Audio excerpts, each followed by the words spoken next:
The engines love working when the sun shines. One day, Thomas and Percy were helping Salty at the docks.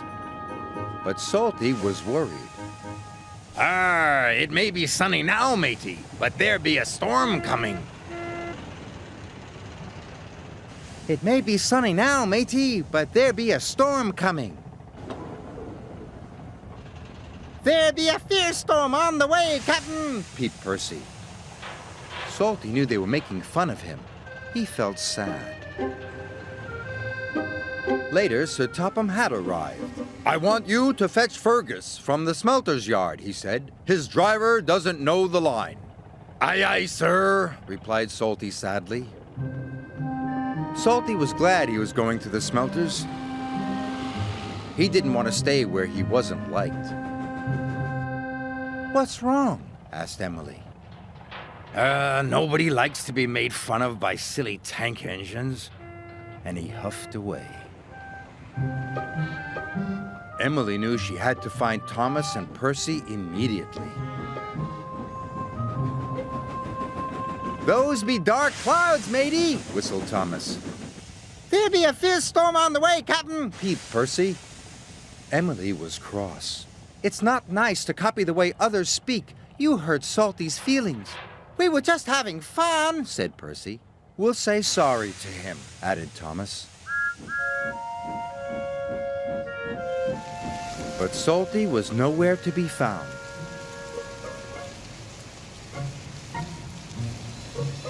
Thomas and Percy were worried. Fergus was waiting for Salty when he arrived at the smelters. Right on time, congratulated Fergus. Aye, but there's a storm coming, said Salty. We must hurry. Soon they were hooked up and on their way home. Salty was right about the storm. It was a fierce one. The ships at sea depend upon the lighthouse to keep them safely off the rocks. But now there was trouble.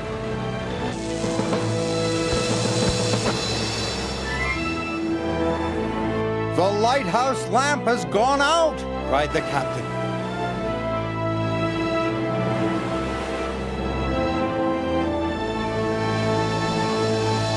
Salty and Fergus were fighting their way through the wind and rain.